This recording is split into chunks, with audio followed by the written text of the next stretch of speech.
ಇನ್ನು ರಾಜ್ಯದ ಹಲವೆಡೆ ಮಳೆಯಿಂದಾಗಿ ಮತ್ತೆ ಹಾನಿ ಜಾಸ್ತಿ ಆಗ್ತಿದೆ. ಬೆಂಗಳೂರಿನಲ್ಲಿ ರಾಜಕಾಲುವೆ ಒತ್ತುವರಿ ಆಗಿದೆ ಅಂದಿದ್ರು. 3 ತಿಂಗಳಲ್ಲಿ ತೆರವುಗೊಳಿಸ್ತೇವೆ ಅಂತ ಸಿಎಂ ಹೇಳಿದ್ರು. ಆದ್ರೆ ಜನರಿಗೆ ತೊಂದರೆ ಆಗದಂತೆ ಇವರು ನೋಡ್ಕೊಳ್ತಾ ಇಲ್ಲ. ಇದೀಗ ಬೆಂಗಳೂರಿನಲ್ಲಿ ಮತ್ತೆ ಸಮಸ್ಯೆ ಆಗಿದೆ ಅಂತ ಆರ್ ಅಶೋಕ್ ಹೇಳಿದ್ದಾರೆ.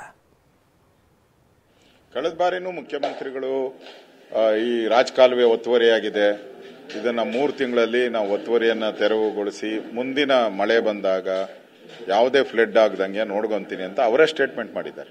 ಈಗ ಮತ್ತೆ ಮಳೆ ಬಂದಿದೆ, ಮತ್ತೆ ಮಳೆಗಾಲ ಬಂದಿದೆ. ನನಗನ್ಸುತ್ತೆ ಮೋಸ್ಟ್ಲಿ ಮುಖ್ಯಮಂತ್ರಿಗಳು ನಗರ ಪ್ರದಕ್ಷಿಣೆ ಮಾಡಿ ಅದೇ ಡೈಲಾಗನ್ನೇ ಹೊಡೆದೋಗ್ತಾರೆ.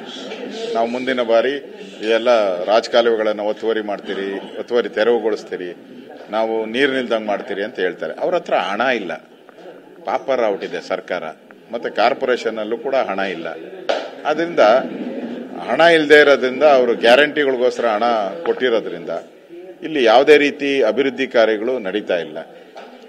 ಇವರು ಕಳೆದ 2.5 ವರ್ಷದಲ್ಲಿ ಪ್ರಯತ್ನ ಮಾಡಿದರೆ ಎಲ್ಲಾ ರಾಜಕಾಲುವೆಗಳನ್ನು ಫಿನಿಶ್ ಮಾಡಬಹುದಾಯಿತು. ಯಾಕಂದ್ರೆ ಬೊಮ್ಮಾಯಿ ಇದ್ದಾಗೆ ನಾವು 1600 ಕೋಟಿಯನ್ನ ನಾವು ಕೊಟ್ಟಿದ್ರಿ. ರಾಜಕಾಲುವೆಗಳನ್ನ ಒತ್ತುವರಿಯನ್ನ ತೆರವು ಮಾಡಿ ಇಡೀ ಕಾರ್ಪೊರೇಷನ್ ದಾಟಿ ಹೋಗೋವರೆಗೂ ಕೂಡ ರಾಜಕಾಲುವೆ ಮಾಡುವಂಥದ್ದಕ್ಕೆ ಹಣವನ್ನ ಕೊಟ್ಟಿದ್ರಿ ನಾವು. ಆ ಹಣನೂ ಉಪಯೋಗ ಮಾಡಿಲ್ಲ. ಅವರು ಹಣನ ಬೇರೆ ಬೇರೆ ಗ್ಯಾರಂಟಿಗಳಿಗೋಸ್ಕರ ಉಪಯೋಗ ಮಾಡ್ಕೊಂಬಿಟ್ಟಿದ್ದಾರೆ. ಅದರಿಂದ ಫೇಲ್ ಆಗಿದ್ದಾರೆ. ಮಳೆ ಹಾನಿಯಿಂದ ಇವತ್ತು ಜನ ಸಂಕಷ್ಟದಲ್ಲಿದ್ದಾರೆ. ಕಳೆದ ಬಾರಿನೂ ಮುಖ್ಯಮಂತ್ರಿಗಳು